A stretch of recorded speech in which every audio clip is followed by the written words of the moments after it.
আসসালামু আলাইকুম। আজকে আমরা অ্যানিম্যাল নিউট্রিশন ডিপার্টমেন্টের field laboratory Shahjalal animal nutrition field ল্যাবরেটরিতে ভিজিট করার জন্য আসছি। আমরা আজকে এটা ঘুরে দেখবো আর কি।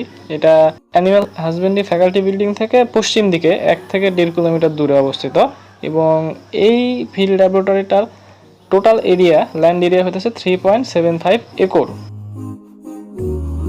তো আজকে আমরা যেটা করব যে আমাদের হাতে একটা লেআউট আছে, তো আমরা এই লেআউটটা ধরে ধরে দেখব যে লেআউটে যেভাবে দেওয়া আছে সবকিছু ঠিকঠাক সেভাবে আছে কিনা।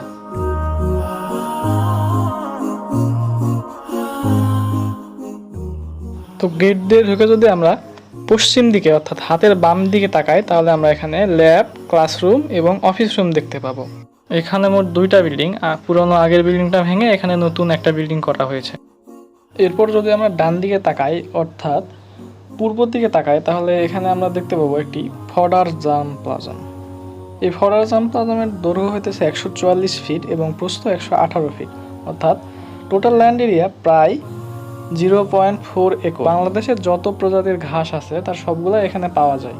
এর মধ্যে উল্লেখযোগ্য কিছু প্রজাতি হলো নেপিয়ার পাকচং, জার্মান, পারা, রেড নেপিয়ার, সিগনাল, সুইটগ্রাস, অ্যান্ড্রোপোগন, স্প্লেন্ডিডা। ফডার জাম প্লাজমের ডান দিক থেকে ফডার প্লটগুলো শুরু হয়েছে। মোট ল্যান্ডের 70%ই ফডার কাল্টিভেশনের জন্য ব্যবহার করা হয়। ফডার প্লটগুলো জাম প্লাজমের পাশ থেকে শুরু হয়ে উত্তর দিকে এক্সটেন্ড করেছে একদম শেষ পর্যন্ত। ফডার জাম প্লাজমের অপোজিটে মাঝখানের রাস্তাটির বাম দিকে একটি 63 ফিট বাই 51 ফিটের একাডেমিক ফডার কাল্টিভেশন ল্যান্ড রয়েছে, যেটি অফিস, ক্লাসরুম এর জাস্ট পর থেকে শুরু হয়েছে। মাঝখানের রাস্তাটা ধরে সামান্য আরেকটু গেলেই আরও একটি ছোট রাস্তা পাওয়া যাবে। দুটি একাডেমিক ফডার কাল্টিভেশন ল্যান্ডের মাঝখানের রাস্তাটি ধরে সামান্য একটু আগালেই সামনে ফিড মিল দেখতে পাওয়া যাবে।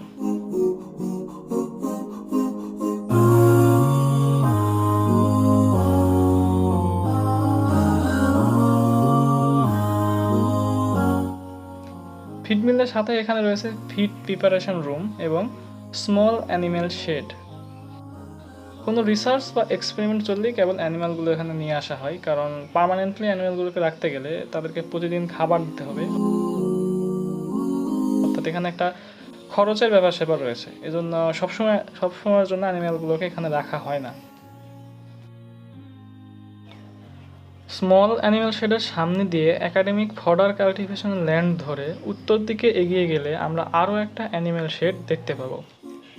এখানে লার্জ অ্যানিম্যালগুলো রাখা হয়। তবে লার্জ অ্যানিম্যাল শেডে ঢোকার আগে আমরা একটু পিছনে পশ্চিম দিকে যেতে চাই। লেআউটে এখানে কিছু দেখা না গেলেও বাস্তবে এখানে নতুন আরেকটা স্ট্রাকচার তৈরি হয়েছে। বেশ কিছু গোবর এখানে রাখা হয়েছে, সম্ভবত এগুলো থেকে কম্পোস্ট তৈরি করা হবে।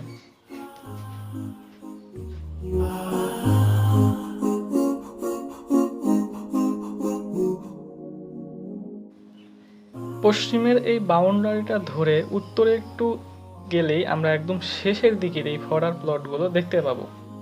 এখান থেকেই ফিল্ড ল্যাবরেটরিটি শেষ হয়েছে এবং এদিকের ল্যান্ড কিছুটা নিচু, অনেক সময় পানিও জমে থাকে, তাই এখানে বেশিরভাগই জার্মান গ্রাস কাল্টিভেশন করা হয়েছে।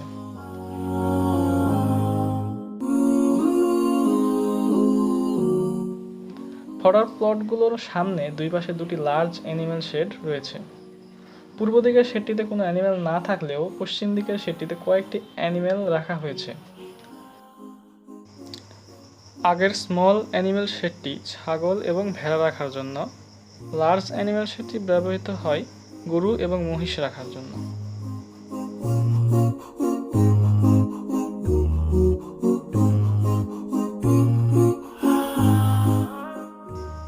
এখানে একটি থার্মো হাইগ্রোমিটার রাখা হয়েছে, যেখানে শেডটির টেম্পারেচার, রিলেটিভ হিউমিডিটি এবং সময় দেখা যায়।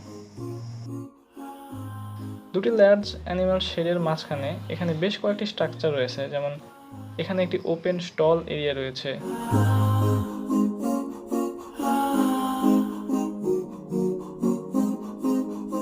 এর সাথে একটি সাইলো পিট, সাইলোস তৈরির জন্য এই সাইলো পিটটি ব্যবহার করা হয়।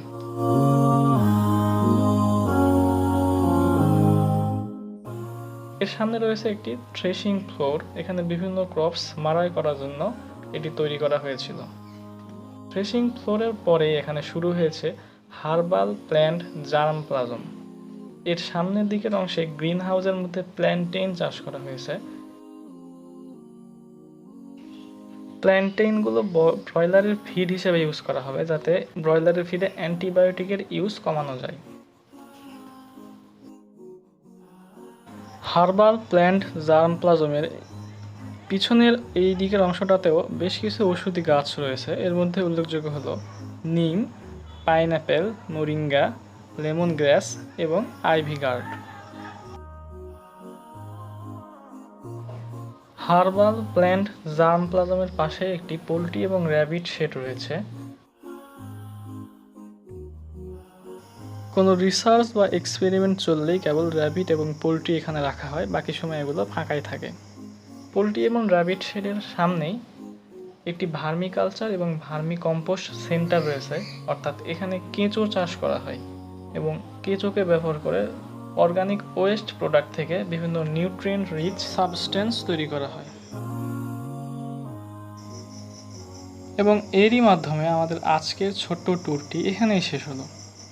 আজ এই পর্যন্তই। ধন্যবাদ সবাইকে।